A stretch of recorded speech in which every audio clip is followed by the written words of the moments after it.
I'll say the third takeaway is that I love so much. Trust me, I have like so many takeaways that I'm still digesting. But the third main one I can talk about right now and point to is synchronicity. Synchronicity and serendipity is the language of the universe. I loved hearing Dr. Joe say that over and over again, and really to help us call that in through these deep meditations. And when I say meditations, we did sitting meditations, we did laying down meditations, we did walking meditations. There are all different types of meditations. If you're already, your mind is going, oh, my back is going to hurt or blah, blah, blah, right? That's just your body. Those are your limiting thoughts. Try and get beyond that if this is something you want to check out. So synchronicity, let's talk about it a little bit. I have a couple different stories to share quickly of synchronicities that have been happening ever since I started doing this work, but really during and since the retreat.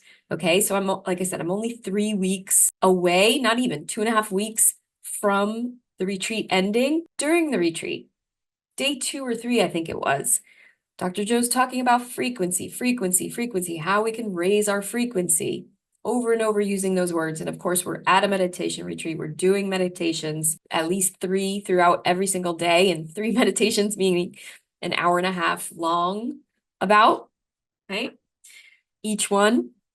And I get a message on Instagram from a handle that has both of those words in it. I won't say what it is, but it's basically that. And I'm like, and they decide, these are folks that I haven't spoken to in years. They reach out to see if they could pitch this podcast, my podcast that you're listening to right now, to some of the major airlines in the world.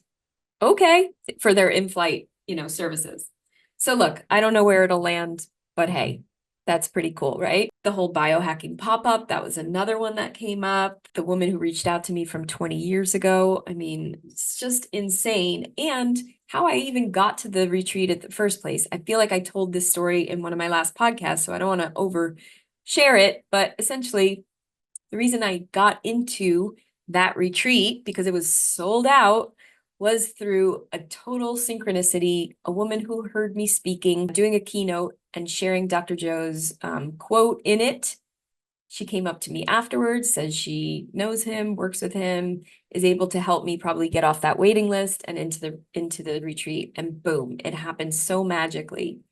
So again, Dr. Joe says, like, this is how the universe talks to us when we're open to these things, when we're open to the unknown, right? Sitting in the void, sitting in the blackness, sitting in the darkness, and able to be open and receptive to this language.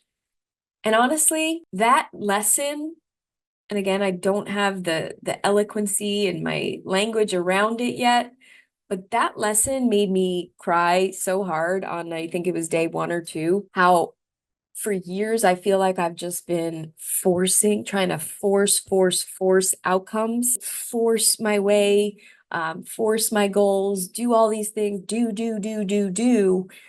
And sometimes it gets really exhausting, and it can also be really frustrating when things don't work out for you, right? So in this kind of new way of being, in this new practice of going so deep into these meditations, is like, if maybe I can just be open to how the universe would like to send me that intention. So you have to go in with an intention, right? But it could be broad, like feelings, like how do you want to feel? If I want a successful business, what will that make me feel like? Will it feel like freedom?